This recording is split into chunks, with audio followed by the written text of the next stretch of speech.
Council. Glad to have you here. We welcome those of you that are watching on our live stream YouTube feed. This is the continuing November session of the Tennessee Supreme Court, our oral arguments by Zoom. As I stated earlier, we are utilizing this method as a way to continue to move our dockets during the pandemic times while still recognizing and addressing the needs of the public with regard to health and safety issues.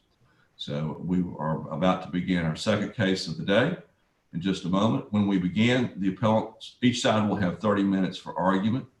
If the appellant wishes to reserve some time for rebuttal, please do so at the beginning of your argument. With that, Mr. Hibner, will you call our next case, please, sir? Milan Supply Chain Solutions, Inc., formerly known as Milan Express, Inc., versus Navistar, Inc., et al. All right, thank you. Mr. Caparella. Good morning, Your Honors. My name is Donald Caparella, and along with Marty Phillips, I represent Milan in this case. I'd like to reserve 7 minutes for rebuttal. Thank you. Your Honors, Tennessee does not tolerate fraud in any of its forms. In this case, the jury found two different kinds of fraud: fraudulent inducement and misrepresentation by concealment. The question before this court is Navistar going to be held responsible for the fraud that it committed? It's not in question that Navistar committed fraud. That's because they don't appeal the jury's findings of fraud against them in this case. For example, they don't appeal the fact that the engineers at Navistar told the top executives there that there were many, many problems with the Max Force trucks and that they shouldn't even be launched. Nor do they appeal the fact that those top executives took those warnings and instead of passing them on to their customers, they told the sales force just to sell the trucks anyway, concealing all those problems from the customers. Mr. Caparella, this is Justice Bivens. Let me just kind of cut to the chase here a little bit. Would this court not have to overrule its 2009 decision in Lincoln General Insurance Company case? Absolutely not, Your Honor. The Lincoln case said that the economic loss doctrine applies to things like, well, the products liability cases, essentially, that involve claims of negligence or strict liability. Fraud claims are not part of products liability law. They are a separate thing. And there was no allegations of fraudulent inducement or misrepresentation by concealment even addressed in the Lincoln case. And the Lincoln case relied on the East River case from the U.S. Supreme Court, and there are no fraud claims addressed there. So fraud claims are a type of tort claims that are completely different in kind and in degree from negligence and strict liability claims. As a matter of fact, the law professor's brief that was filed as an amici brief in this case made it very clear that the economic loss doctrine only bars unintentional losses that cause economic loss. Intentional harms that somebody intends because of their deceit or their misrepresentation by concealment are expressly not barred. And what we ask this court to do is to follow the Lincoln case in this way. The Lincoln case said that when we're addressing the economic loss doctrine, we're going to look for guidance from the majority rule in the country. And the majority rule in the country, and we're also going to look to the restatement of torts. And the majority rule by 38 states that either expressly say or lean strongly say that fraud is not barred by the economic loss doctrine. And the restatement also makes that very clear. And the reason why that's the public policy of the vast majority of the states and the vast majority of and the restatement as well is because fraud is bad for business. Mr. Caparella, this is Justice Page. You've mentioned the amicus brief. Are you asking us to adopt a rule that applies only to intentional misconduct or intentional fraud? Yes, and intentional. I mean, for this case, the only acts of intentional fraud are fraudulent inducement and misrepresentation by concealment. And yes, that's all you need to adopt in this case. Whether the economic loss doctrine applies to conversion claims or other types of intentional torts, you don't need to worry about for this case. Okay. Mr. Caparella, this is Justice Lee. If we agree with you, and I'm jumping way ahead here, but if we agree with you, does it go back for a new trial, or is the jury's findings, the findings of the jury, are they going to be sufficient to support? Oh, absolutely.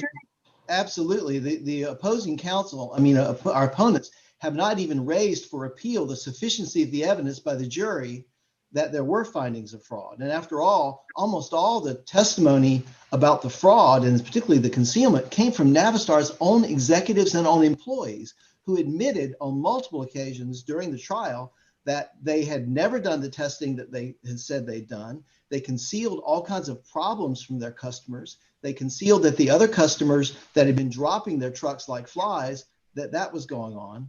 Go ahead. Was the jury properly instructed? And this would be a new theory we're adopting. Was the jury properly instructed on that issue? Absolutely. The TPI jury instructions for fraudulent inducement and misrepresentation by concealment were done. They just followed straight up in the red books what we have in Tennessee. Okay. The issue of the jury instruction is also not on appeal. Okay, thank you. So the only argument really, other than that you shouldn't adopt the vast majority rule and you shouldn't adopt the restatement, which I submit the Lincoln case provides guidance that that's what the Supreme Court did the last time. I think you should do again, is that somehow the UCC bars the fraud claims in this case. The UCC even applies. And we submit that the UCC doesn't apply for two reasons. First of all, the only time the UCC argument was made was actually mentioned in an affirmative defense, but it was never put before the trial court for a motion for summary judgment. It was not, the trial court wasn't asked to make a decision about that. It was not argued to the jury. It wasn't on the jury verdict form. It wasn't even a jury instruction. So the entire UCC argument was actually raised for the very first time by Navistar in their reply brief in support of their motion for a new trial. And it's well-established appellate practice that you can't raise an issue for decision for the first time in a motion for a new trial. So the UCC argument's waived. But even if you want to get to the UCC argument on the merits, it is well established in Tennessee law and the UCC and the restatement, and also well articulated in the law professor's amici brief, that when there are fraud allegations in a sale of goods case, you can file suit in the alternative for fraud, breach of contract, restitution, breach of warranty. You can file under all those claims. And if you manage to get all those claims to the jury, you may have to elect your remedies because you can only be compensated one time, but you get to make alternative claims. And we know that from the express rules set forth in the UCC. 47-1-103 expressly says that fraud claims and misrepresentation claims are supplemental to anything in the UCC. And we have another section, section 47-2-721, which says that fraud claims, the whole title of that section is remedies for fraud. It says that fraud claims are the remedies for fraud claims are the same as the remedies for non-fraudulent breach. So you have a wide variety of remedies. And it also goes on to say that claims for rescission or claims for rejection of goods do not bar any other remedies deemed inconsistent with any other remedy, because the inconsistency in remedies is solved by the election of remedies at the end, not whether you can even make the claims at all. So, this is Justice Kirby, Mr. Caparella. I understand your argument that basically the UCC argument was just raised too late. But if we were to view it as something that should have been considered by the jury, I mean, doesn't it really change the picture an awful lot? The part of the argument is that you kept the goods. You didn't revoke the contract. So you want to have the benefit of the contract and then get fraud remedies on top of that, rather than actually electing remedies as you've just mentioned. Well, you raise a very interesting question, because the economic loss doctrine, which they are pairing with the UCC case, UCC goods argument. It's not just a UCC argument, it's UCC. I'm sort of seeing those as separate. I don't know whether they actually are or not, but I'm not sure how they work together. Well, I would submit, as we've written in our briefs, that they don't work together. But the economic loss doctrine is not an affirmative defense. And the UCC is not really an affirmative defense either. Right. They had the chance. They had the chance to put the UCC before the jury and never even tried. So there's no real basis to give that to them again. But if you want to get to the UCC argument on the merits, the jury doesn't get to hear that because we have a right under the UCC to plead in the alternative and make alternative claims. And so they're not asking for a new trial based on the UCC claim. They're saying that you don't have a claim for fraud to begin with. What about their argument that you're essentially want to have your cake and eat it too? Your client kept the products, but wants to be able to have fraud remedies and fraud damages on top of that. It's very clear under Tennessee that you do not, well, that you can't revoke as to the manufacturer. The UCC talks about buyers and sellers. Navistar did not sell these trucks to Milan. Their dealer did. So the Watts versus Do you know the provision of the, is that a UCC provision that you 47.2-608 is the revocation provision that they're citing. And the Watts versus Mercedes case, which is a Court of Appeals case that was decided several years ago, involved a claim by a buyer of a car against a manufacturer. And the court found that a buyer of a vehicle cannot sue the manufacturer because the UCC is restricted to claims between buyers and sellers, and the manufacturer is not the seller. And the reason why is this: if you revoke the goods, then you have to, pay back the money. I mean, they have to pay you back the money. And of course, the money was paid to the volunteer, not to Navistar. And more importantly, Navistar didn't pass title to the trucks to Milan. So you can't give the title to the trucks back either. So, but there's also revocation here. You have to understand the context. Milan got these trucks in three different purchases of three different groups. And they tried using them and tried to get them repaired, and they failed to repair them over a couple of years. Milan had no idea that they had been defrauded until they discovered that later. And as soon as they discovered the fraud, they filed suit for fraud. The Navistar put in their brief that we knew about the fraud and kept buying trucks. That's not true at all. As soon as we knew about the fraud, we filed suit. And revocation is not a prerequisite to filing suit for fraud in the UCC.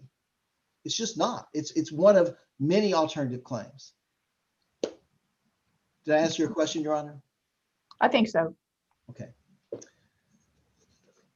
So I'd like to talk about a third claim that the jury found in this case, which is the Tennessee Consumer Protection Act claim.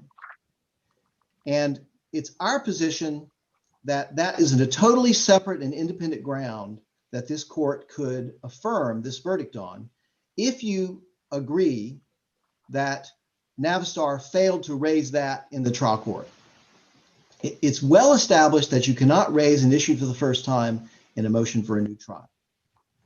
Navistar never raised the argument that the TCPA doesn't apply in this case at all because the trucks are not a good in the trial court until their motion for new trial. They are expressly relying on a general motion for a directed verdict. And here's the exact language they're relying on. At this time, the defendants would like to move for directed verdict pursuant to Rule 50.01. They admit that they never thought of or raised the argument that the TCPA doesn't apply to the trucks in this case because they're not goods until the motion for a new trial. And you can't raise it for the first time under the circumstances. So, and the law that you can just preserve all your claims on appeal, whatever they may be, is not good law in Tennessee anymore. The one case they cite, well, first of all, this court found in the 70s that all the cases prior to the rules of civil procedure being adopted are not good law anymore.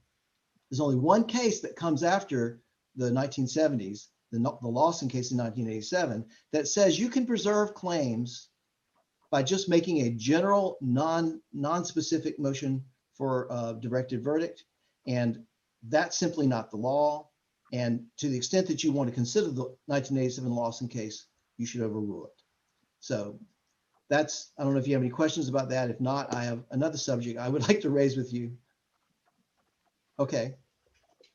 Navistar has also argued, in addition to claiming that the fraud claims should go away completely, economic loss doctrine bars them. They've also raised two additional claims that, well, one additional claim that they're just entitled to a new trial. And that is their disclaimer argument. They argue that the trial court abused its discretion when it excluded the two boilerplate, well, it's actually one boilerplate disclaimer of warranties in this case.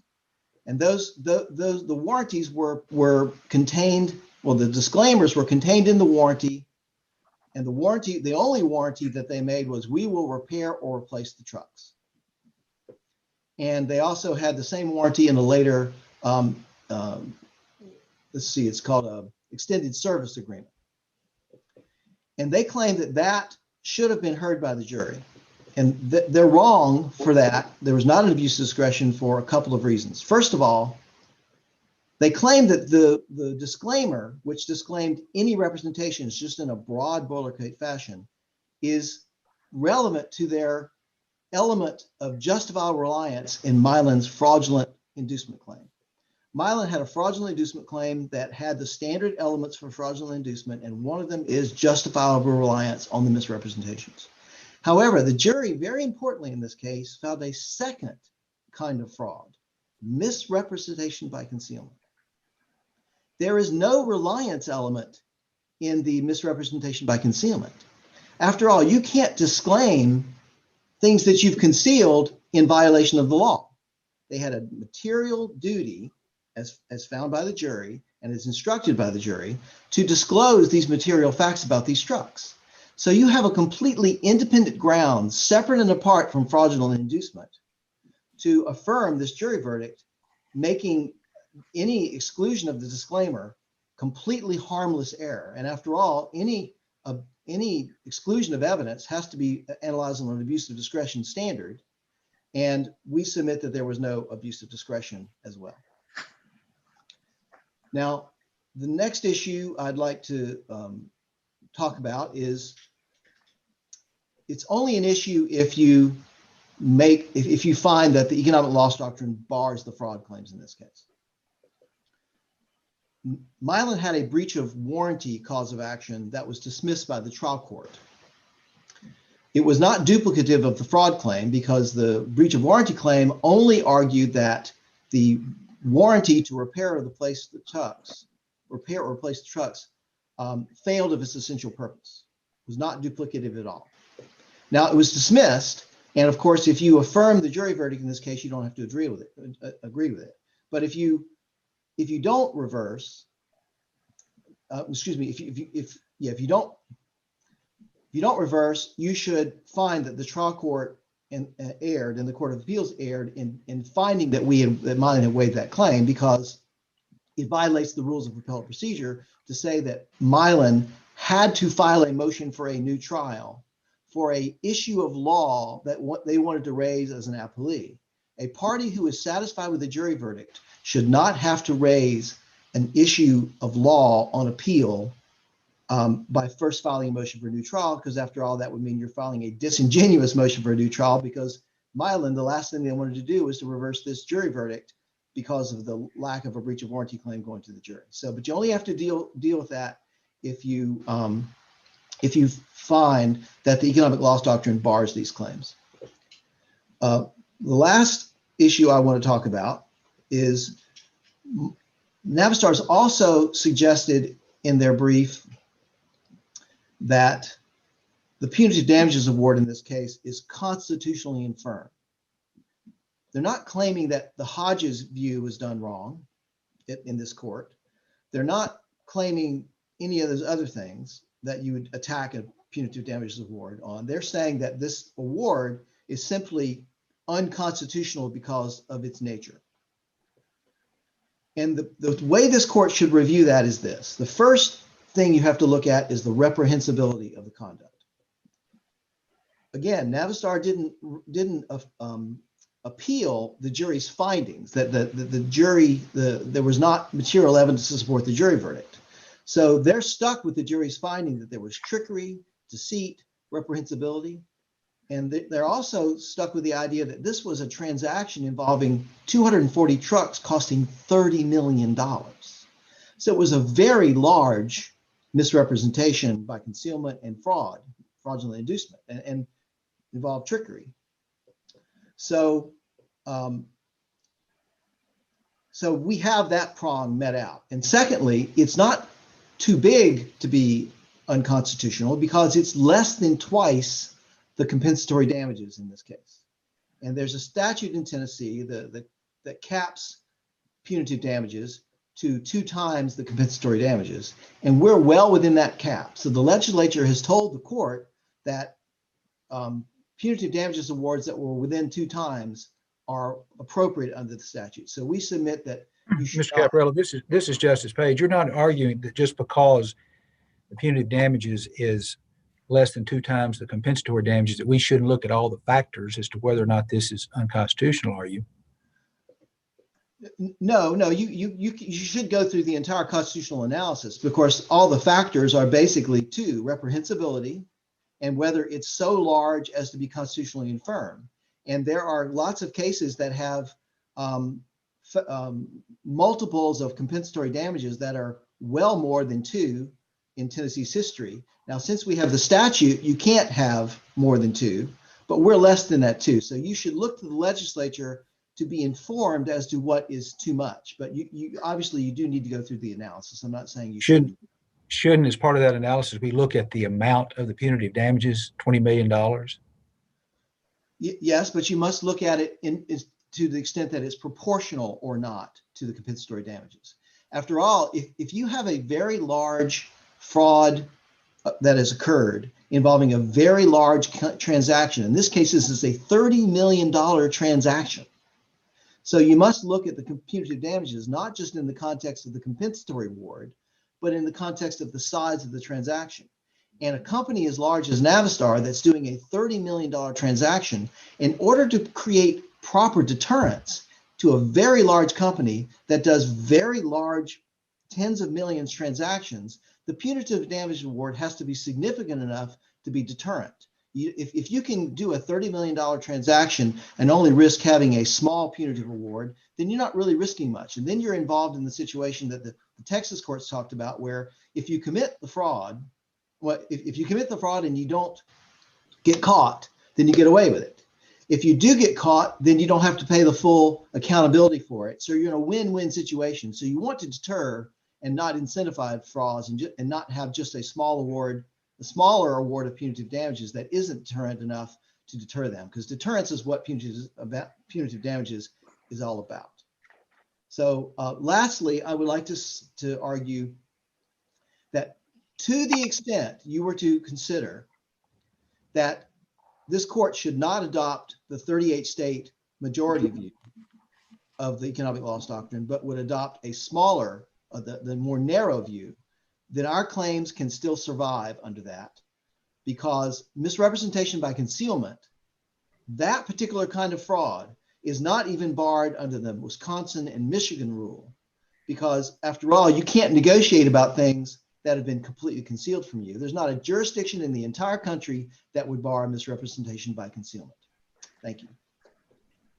Thank you, Mr. Caparella. Mr. Martinez.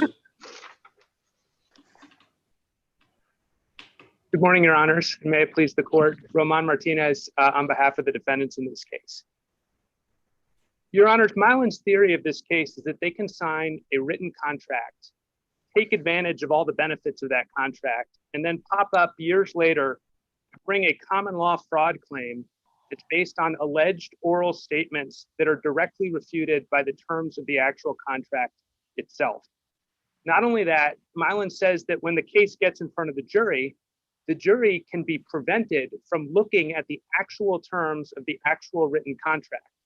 And instead, the jury needs to resolve the he said, she said dispute about what was said at the time and what the parties actually agreed by relying almost exclusively on oral evidence instead of the written evidence. And then on top of that, Milan says that in this kind of case, even though it involves a written contract between sophisticated commercial entities in which no one suffered harm, they should be allowed to get a record-setting $20 million in punitive damages. None of this, Your Honors, is consistent with Tennessee law. Tennessee's economic loss rule and Tennessee's UCC strike a very careful balance between two important policies. Number one, the policy of preserving the integrity of written contracts, and number two, the policy of protecting the victims of fraud. Both of these sources of law working together require parties that have a valid contract to resolve disputes over the terms of their bargain using the law of contract, not the law of fraud. And although Tennessee law and the UCC allow a party who alleges fraud to rescind the contract, they do so only in two specific conditions. Number one, the rescission has to happen as soon as they learn about the fraud, not like in this case. And second, it needs to be proved by clear and convincing evidence, not merely by a preponderance of the evidence. Now, the framework that I've just talked about stretches back more than 40 years, starting with this court's decision in Mid-South Milling, but then stretching beyond that in a series of decisions by both this court and the Court of Appeals in cases like Perryman, Ritter, Trinity Industries, and Lincoln General. And that framework has been recognized as reflecting the principles of Tennessee law in decisions by other courts, including by the Seventh Circuit in the Sarabia case. Now here we would submit that the Court of Appeals was correct to overturn the $31 million fraud verdict based on these principles. And I want to talk a little bit more about the details of the economic loss doctrine. But before I do that, I'd like to just respond to the very first thing that Mr. Caparella said, which is that it's not in question that Navistar committed fraud in this case. Your Honors, with respect to my friend, Mr. Caparella, that's simply not true. It is absolutely in dispute. Now, Mr. Caparella points out that the jury found that there was fraud here, and that is true. But it's not hard to understand why the jury made that determination. And the reason is that the trial court refused to let the jury see what this court has described as the best and most reliable evidence of the party's actual bargain, which is the express terms of their written agreement. The trial court excluded that evidence, excluded the written disclaimers, and instead it let Milan prove its fraud claim based exclusively on the oral promises. And these are oral promises that Navistar has always strenuously denied making. Mr. Martinez, this is Justice Clark. Let me interrupt for just a second to be sure I'm clear. I think I heard Mr. Caparella say that you have not appealed the jury's findings on the facts, but I seem to hear you saying that the jury's findings should be ignored or excluded, and that's where I interrupted you. So which is true? So what we have appealed, and we appealed this in the Court of Appeals and we reasserted it here, is that we say that the jury's findings are not valid because of the fact that the jury was blinded by the trial court from seeing all the evidence and seeing the best and most reliable and most direct evidence of the terms of the bargain, which is, of course, the terms that were written down. And so the trial court in this case essentially applied a kind of reverse parole evidence rule, where the trial court said, because this is a fraud case, jury, you are not even allowed to look at the terms of the bargain. We're not going to let you read the disclaimer. And if the jury had looked at the disclaimer was powerful evidence. As this court recognized in individual healthcare specialist case, the written terms of the agreement are the best and most reliable evidence of the party's agreement. And that evidence not only would it have undermined Milan's claim of reliance, but it also would have undermined the idea that Navistar had even made the alleged oral misrepresentations in the first place. The heart of Milan's case is this claim that was made on the eve of trial at the 11th hour by Mr. Ross, Milan's president, that Navistar's representatives had promised that the engine components here would last 1 million miles. Now, this statement was not made. Navistar strenuously denied it from the beginning. And the terms of the bargain that the parties both agreed to 6 years earlier, 6 years before Mr. Ross popped up with this 11th hour alleged misrepresentation, expressly say that Navistar is not making oral representations. The only representations at issue are the ones in the contract. And so because we think the jury only got one side of the evidence, we don't think that the jury's findings are worth much of anything. Because even if this case could go forward as a fraud case, it has to go forward in a circumstance where both parties are allowed to put their evidence on the table. And when Mr. Caporella was talking earlier about this disclaimer, the exclusion of the disclaimer evidence, I think it's very telling. He didn't spend a lot of time trying to justify the trial court's reverse parole evidence rule. And the reason he didn't do that is because it's flatly contradicted by many cases in Tennessee. It's inconsistent with this court's decision in Brooks Farms, but it's really inconsistent with the very scholarly opinions that were issued in the Homestead case, the Odom case, and the Pitts case, all of which expressly address this issue of disclaimer evidence and say that disclaimer evidence has to come in because the jury has to basically get a full picture so that the jury can make an informed decision about what the facts were and what the bargain actually was. Now, we don't think you need to reach this question about the evidence, but I think it's important to keep in mind as you think about this case, it's just simply not true. You can't look at this case on the premise that there's a valid jury verdict of fraud here, because that verdict was based on only one side of the story. Now, we don't think you need to reach this question because we think we have a more fundamental basis for prevailing in this case, and that's on the economic loss doctrine grounds that the Court of Appeals, on which the Court of Appeals decided this case. And we think the Court of Appeals decision here was scholarly, it was thorough, it canvassed Tennessee law, it looked at the law from other jurisdictions. And just to be clear about what our rule is, we are not arguing for a rule that sort of blesses fraud or allows fraudsters to run rampant over Tennessee consumers. We're asking for a narrow and carefully crafted rule. And let me just tell you what it is. Our rule is that a buyer cannot bring a common law fraud claim against the seller for economic losses when the claim is that the goods sold in a transaction subject to the UCC are of inferior quality to what was promised. And I think there are 4 important limitations on that rule that I just want to put on the table. Number 1, our rule applies to UCC transactions for the sale of goods. And the reason for that is because the UCC, as this court, or as the Court of Appeals recognized in the Seawood Lumber case, the UCC attempts to kind of set forth a comprehensive set of rules. Section 313, comment 4 of the UCC says that the whole purpose of the UCC's law of warranty is to determine what it is that the seller has in essence agreed to sell. And so we think that because the UCC sort of covers this field, you can't bring the fraud claim. And our rule is limited to that UCC context. The second, are you asserting, excuse me, this is Justice Clark, are you asserting that this court has adopted the UCC section on this topic, or are you asking us to do that as part of this ruling? Well, of course, Tennessee has adopted the UCC, and we think that this court, in its prior precedents, has adopted the economic loss rule, and that we think the economic loss rule and the UCC are kind of work together in this context. So the UCC context is limitation number 1 that I just want to highlight about our rule. The second requirement of our rule, or specification that I would give you, is that it doesn't apply to all fraud claims. It only applies to a narrow subset of fraud claims. And those are fraud claims that are alleging misrepresentations or deception about the quality of the goods that is directly addressed and directly the subject of the contract. So we're not saying. Let me ask you, Mr. Martinez. This is Justice Kirby. How did the trial court rule on your UCC argument? So the trial court was presented with our argument that was presented in the same way that it is here, primarily as an economic loss rule argument. And in our briefing in the trial court, we made the point that this was consistent with the UCC, and that's the same argument we made in the Court of Appeals, and we made it here. Is that really the only argument that was presented to the trial court, the economic loss doctrine argument, and saying this is consistent with the UCC? I mean, your brief to this court is quite elaborate with a lot of UCC provisions cited and so forth. And was that argument presented to the trial court? This trial court seems to have been very thorough in addressing the issues that were presented, and I haven't seen a ruling on this argument. Your Honor, I think the UCC point was made to the trial court, and I think it was certainly made to the Court of Appeals.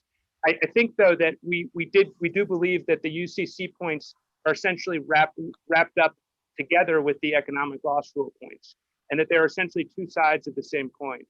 Well, how does the use, I want to understand how you are structuring this argument, because you're saying essentially that under the UCC, a party should be limited to contract remedies, even if the contract was fraudulently induced. And that's what a jury found here. And I want to know how this works with, are you saying that volunteer needs to be brought back into the litigation, that the trial court erred in granting a directed verdict to volunteer? Because volunteer is certainly part of the whole contract apparatus of this. Right. So I'm struggling with, I mean, it seems like it would affect a fundamental change in how the case was presented to the jury if the UCC argument is presented. Let me try to address that first on the level of sort of the theory, and then with respect to this case. Our argument is that the UCC, we're not saying that the UCC precludes fraud from being something that you can argue in the kind of case we have here. What we're saying is that the UCC itself creates a remedy for fraud. And so it's kind of weird to call it this, but I think this is accurate. It's a contract law remedy for fraud. And that contract law remedy for fraud is the revocation of acceptance and rescission remedy. And that UCC argument was presented to the jury. Is that correct? We didn't make that trial court. We presented it to, I believe we presented it to the trial court at in our briefing. We presented the idea, we introduced the revocation concept. But again, this is the back. Our primary argument is about the economic loss doctrine. And what we're saying is that this is consistent with the UCC because the UCC provides a backstop that still allows fraud claims to be raised. They just have to be raised under the UCC provisions that allow for revocation of acceptance and for rescission. And so I think it's essentially a response to the other side's argument. You know, we say the economic loss doctrine bars this subset of fraud claims. And then they say, well, Tennessee law hates fraud. Your rule would allow fraudsters to get away with it. And then we say, no, actually the UCC has a backstop that allows people who have been legitimately defrauded to come forward with evidence of fraud and to get out of the contract.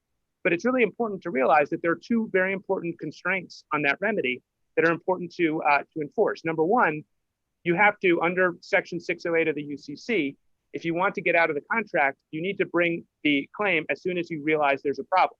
Now, Mr. Caparella said— Mr. Martinez, this is Justice Page. When you talk about the UCC remedy, that leaves somebody like this plaintiff without any monetary remuneration, correct?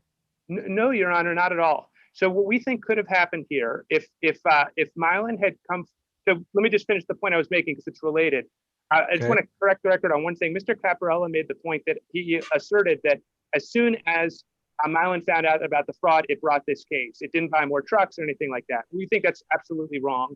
I think the evidence shows, I think it's at page 262, 263 of the rule of our appendix in the lower court.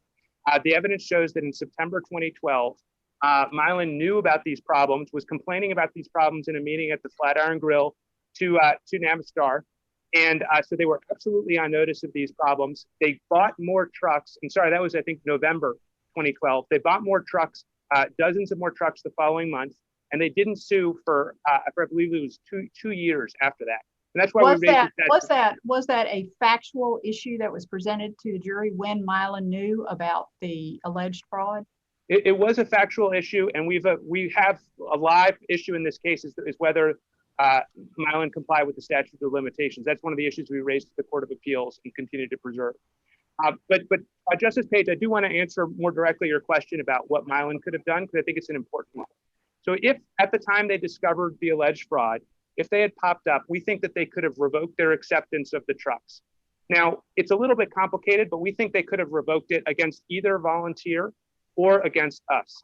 And let me just talk about both. And both of those remedies approaches would have given them the purchase price of the trucks back, and they would have been able to seek incidental and consequential and punitive damages as well. And they would have had to do that, of course, under the clear and convincing evidence standard for proving fraud. But that's how it would have worked. Now, Mr. Is that under the UCC provisions? Is that what you're relying on? That's right. So Section 608. Was that argument made to the trial court? This is how you should structure this. This is how you, trial court, should structure these issues. You should keep volunteer in the litigation because Milan could have revoked as to either volunteer or Navistar. And here's the level of proof for the jury. I'm struggling with how much the issues presented to the jury would have changed with your UCC arguments folded in. Right. Your Honor, I don't think that the revocation question would have been a question for the jury because they didn't bring the revocation claim. The revocation issue is just a purely legal question, which I think informs whether or not you should apply and adopt the economic loss rule as a general matter of Tennessee law. And so I don't think that we weren't saying that there was like a live rescission claim in this case or revocation claim because Milan never brought that claim. And so that's not something that would have been appropriate to go to the jury. I think we raised the argument in the lower courts as a legal argument for bolstering our case for why the economic loss rule should be read our way.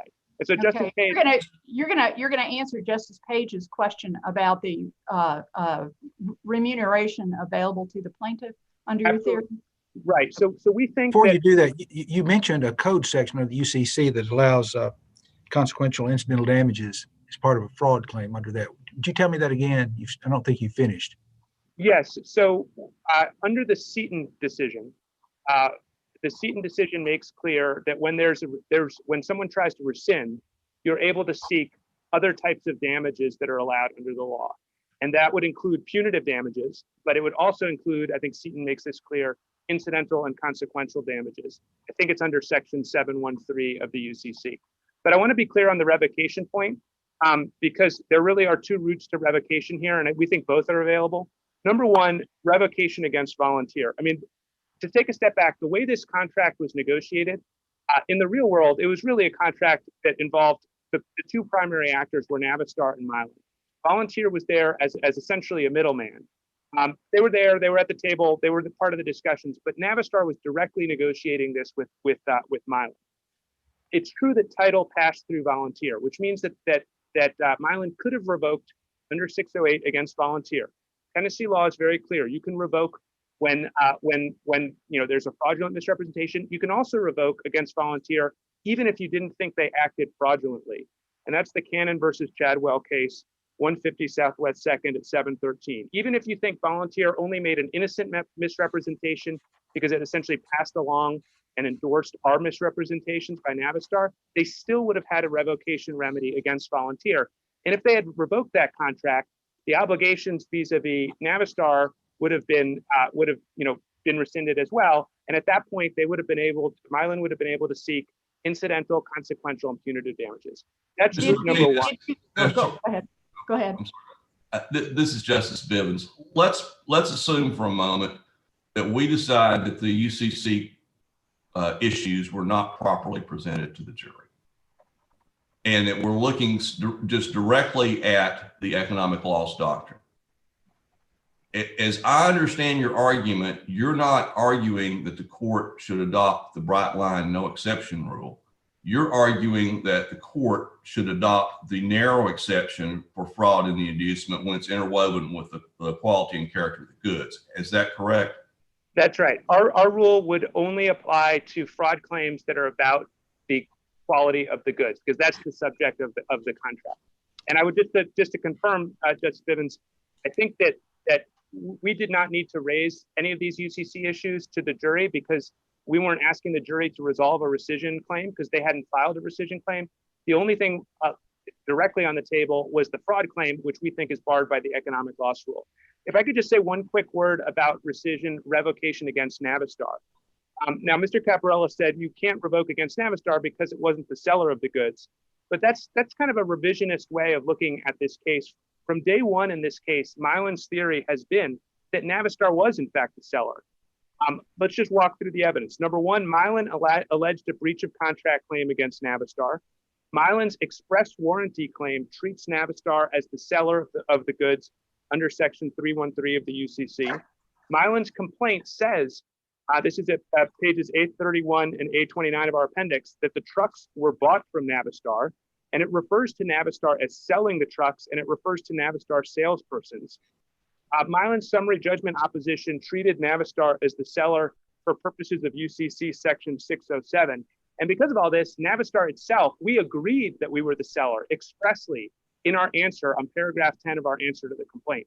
So this was, we are a UCC seller. We are in privity. Now, Mr. Caparella talks about the Watts case, but the Watts case is very different because the distributor in that case, unlike here, had no direct role. There was no direct role in the negotiations.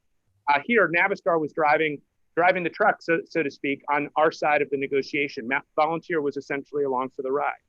In the Mercedes case, in the Watts case, Mercedes didn't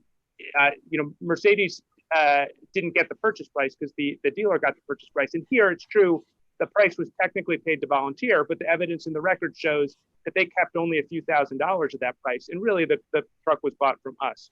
In the Watts case, the plaintiff did not repeatedly assert, as Milan did here, that that Mercedes was the seller. And in the Watts case, Mercedes did not admit that it was the seller, as we did here in our answer to the complaint. So we think that absolutely revocation would have been possible. Now, the fact that a revocation claim wasn't presented to the jury or wasn't presented to the judge is beside the point, because it was their obligation. If they wanted to raise a revocation claim or rescission claim, it was their obligation to raise it. That's how they should have filed this claim. They didn't do that. Instead, I want to, Mr. Martinez, this is Justice Kirby. I want to ask you a follow-up to Justice Bivens' question, please. And it has to do with the more narrow exception to the economic loss doctrine that you are advocating. I want to understand how it works. There's one level of proof if somebody is disappointed in the performance of a product that they have purchased. The product simply did not perform in the way that they expected. There's another level of proof if it involves actual active fraud, that the seller committed intentional fraud as to this product. Under the exception that you are advocating to the economic loss doctrine, would there be any enhanced damages at all for a plaintiff who was the victim of intentional fraud that related to the performance of the product, as opposed to simple negligence? The product just did not live up, just did not perform appropriately. Yes, and so under just to kind of explain how it worked, if this claim had been brought as a rescission or revocation claim against either Volunteer or Milan, we think that if that claim were successful, then under the Seaton case, punitive damages would have been on the table, and consequential and incidental damages would have been on the table. And so if Milan had done this the right way, if they, instead of taking the benefits of the contract, keeping the trucks, driving the trucks for hundreds of thousands of miles, and then reselling the trucks, if they had said, hey, we think we've been defrauded, we need to get out of this contract. Okay, are you applying your UCC argument or the exception to the economic loss doctrine argument? It seems like I asked you about the exception to the economic loss doctrine, and Chief Justice Bivens' question was premised on let's assume for purposes of argument that we find that the UCC argument was really not adequately raised below, and that's part of your whole revocation argument is folded into the UCC argument. They should have revoked under the UCC provisions. So I'm following up on Chief Justice Bivens' question with that premise. Right. So it depends. I guess the answer is it depends on what kind of fraud claim you're bringing. If you are bringing a fraud claim like the one here that's about the quality of the goods, then we would say that there is no standalone common law fraud remedy. And so you couldn't get punitive damages on a standalone common law fraud. All right. So a plaintiff who is the victim of negligent comment, behavior by the seller. The product just didn't didn't do what it was supposed to do. As opposed to a seller who commits intentional fraud, and there's a higher standard of proof for that. Under your theory, there's no difference in damages for that plaintiff. Is that correct? Not quite, Your Honor. We're talking, again, just to be clear, about the standalone common law fraud claim, not the revocation claim under the UCC. Correct. Under that, there is no higher standard of proof that would apply to that. Under the L. Schlepp case, standalone common law fraud claims are judged under a preponderance of the evidence standard. And that's an important difference in Tennessee law from what the restatement says you should do.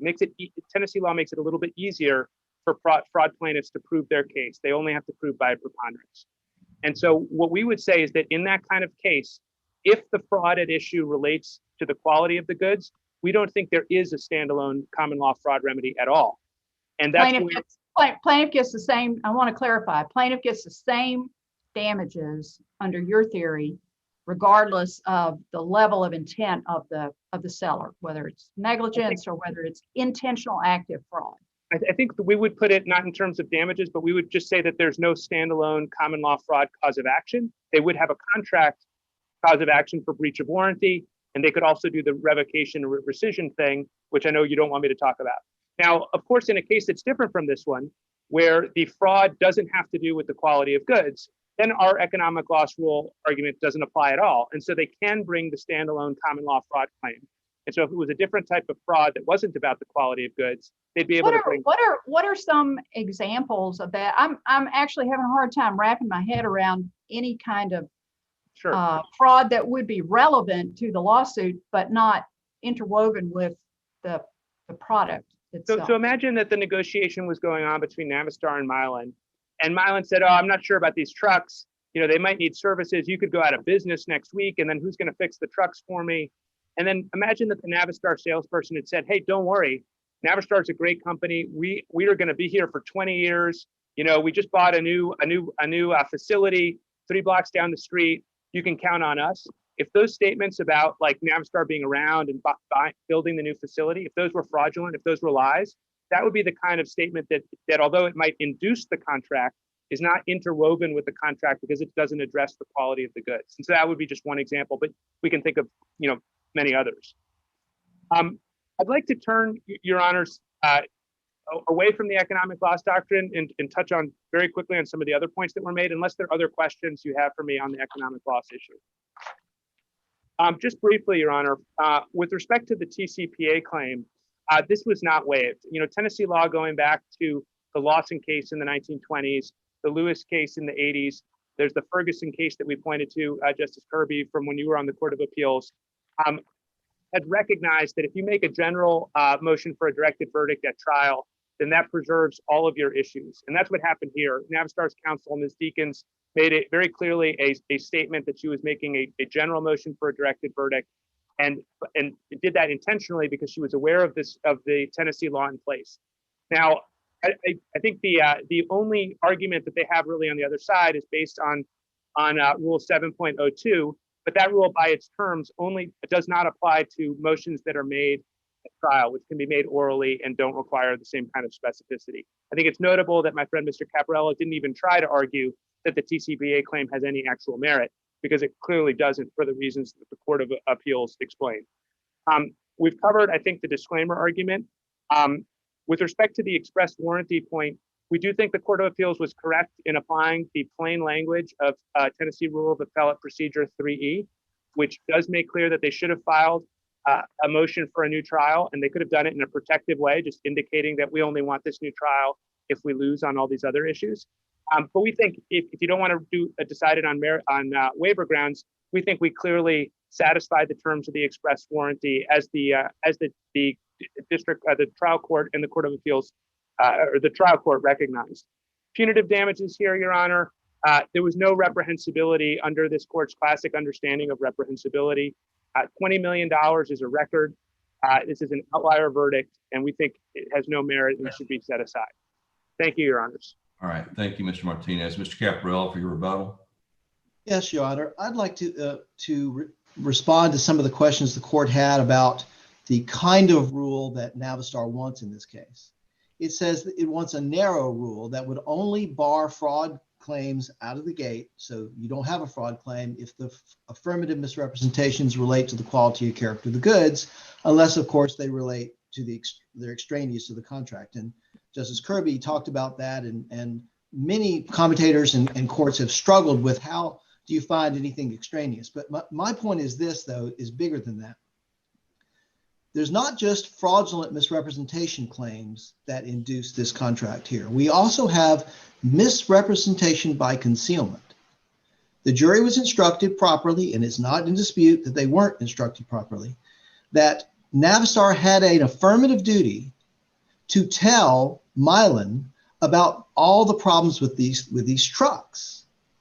And that's not even captured under the narrow rule, which only, of course, prevents fraud claims when the fraud relates to the quality and character of the goods. If you're misrepresenting something by concealment, you're concealing it forever, so that way you can't even negotiate about it. The whole reason why the economic Mr. loss... Caparella, this is Justice Yeah. Bivens. I'm having a little struggle with that distinction then, because if the concealment still, let's assume for a second we adopt this narrow exception.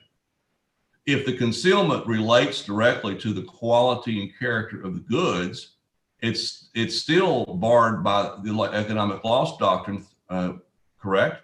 Respectfully, it's not, Your Honor. If you read the Huron Tool case and the Colati case, they make an exception, a very specific exception for things that are concealed, because you cannot negotiate about something you don't know about. The idea of affirmative misrepresentations about the quality and character of the goods is that if you want a warranty about that, then you can negotiate those terms and put something in the contract. But if you're induced by trickery, and that's a word in the Huron Tool case, it specifically says if you're induced by trickery, you can't bargain for something. You're being unfairly treated because you don't even know that you're being concealed. So I would submit while there are two jurisdictions, Wisconsin and Huron Tool, Wisconsin and Michigan, that adopt this narrow view, there's not a single jurisdiction that applies the economic loss doctrine, even under the narrow view, to a misrepresentation by concealment claim when the party has an affirmative duty to disclose something and they choose not to disclose it, because we don't want trickery to cause contracts to happen. So that would be my position on that. We also know that in the Colati case, while the court in Wisconsin, while the court adopted the narrow view, it still found that the economic loss doctrine did not bar the claim in that case, because the claim in that case was that the seller had concealed something and never told the buyer about it. And the court found that the economic loss doctrine did not bar it because it had been concealed. Now, and after all, we're not talking about a situation where a manufacturer is deceiving consumers here.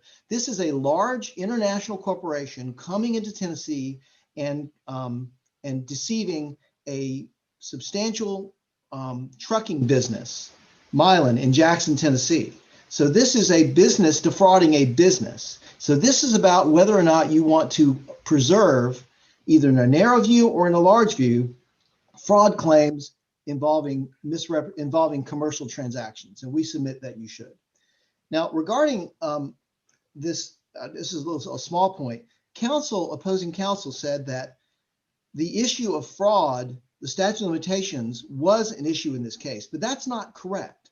The only statute of limitations that they claim applied to this case applied to the Tennessee Consumer Protection Act, which is a 1-year statute.